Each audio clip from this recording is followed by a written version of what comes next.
Pertempuran berdarah yang terjadi di Surabaya ini berawal saat datangnya pasukan sekutu yang bergabung dalam Nica ke Surabaya pada 25 Oktober 1945. Pasukan tersebut dipimpin oleh Jenderal Malabi. Sejarah pertempuran Surabaya melawan Inggris mencapai puncaknya pada tanggal 10 November 1945. Latar belakang pertempuran Surabaya adalah pengibaran bendera Belanda di Hotel Yamato pada tanggal 18 September 1945.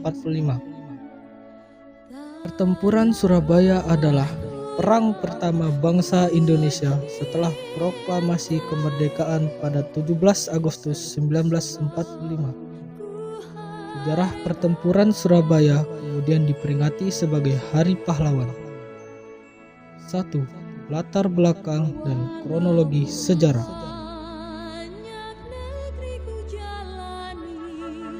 Tanggal 31 Agustus 1945 atau kurang lebih setengah bulan setelah proklamasi kemerdekaan, pemerintah evaluasi bahwa mulai 1 September 1945 bendera putih dikibarkan di seluruh Indonesia. Dikutip dari Sejarah Nasional Indonesia, karya Marwati Junut Pusponegoro dan Nugroho Noto Sungsanto, para pemuda dan pejuang di Surabaya menurunkan dan menghancurkan warna biru dalam triwarna bendera Belanda yang dikibarkan di Hotel Yamato 19 September 1945. Bendera tersebut kemudian kembali lagi dengan menyisakan warna merah dan putih yang merupakan warna bendera Indonesia. Pasukan sekutu termasuk Inggris dan Belanda tergabung dalam Rehabilitation of Elite Prisoners of War and Internment atau yang disingkat RAPWI, atau bantuan rehabilitas untuk tawanan perang dan interniran untuk melucuti senjata tentara Jepang. Sebelumnya, pasukan sekutu, termasuk ada Inggris dan Belanda, telah tiba di Jakarta pada 15 September 1945. Pasukan gabungan yang baru saja memenangkan Perang Dunia Kedua atas Jepang ini memasuki kota Surabaya tanggal 25 Oktober 1945. Perang pertama antara pejuang RI dan arek-arek Surabaya melawan sekutu atau Inggris terjadi pada 27 Oktober 1945.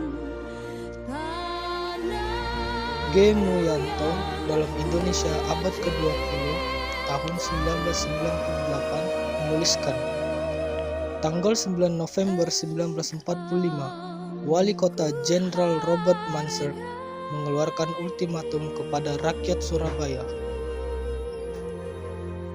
Isi ultimatum Inggris kepada Indonesia. 1. Seluruh pemimpin Indonesia di Surabaya harus melaporkan diri. 2. Seluruh senjata yang dimiliki pihak Indonesia di Surabaya harus diserahkan kepada Inggris. 3.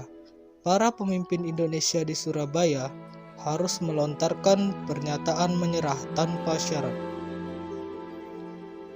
Para pemimpin perjuangan, arek-arek Surabaya, dan rakyat tidak mengindahkan ancaman Inggris.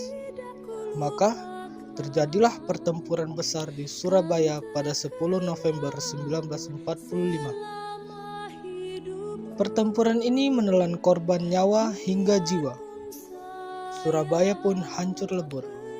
Salah satu tokoh yang berperan besar mengorbankan semangat perlawanan rakyat Surabaya dalam pertempuran ini adalah Bung Tomo.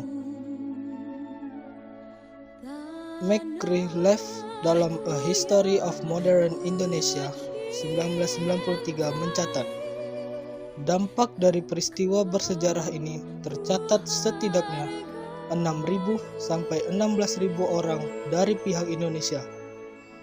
Sedangkan korban tewas dari pasukan sekutu kira-kira berjumlah 6.000 sampai 2.000 orang. Tak hanya itu, menurut Stanley Woodburn Kirby dalam The War Against Japan 1965, tidak kurang dari 200.000 orang yang terdiri dari rakyat sipil terpaksa mengungsi dari Surabaya ke daerah-daerah yang lebih aman akibat pecahnya pertempuran tersebut. Pertempuran Surabaya juga telah menggerakkan perlawanan rakyat di seluruh Indonesia untuk melakukan perlawanan. Setahun setelah peristiwa itu, yakni pada 10 November 1946, Presiden Soekarno menetapkan bahwa setiap tanggal 10 November diperingati sebagai Hari Pahlawan dan diperingati hingga saat ini.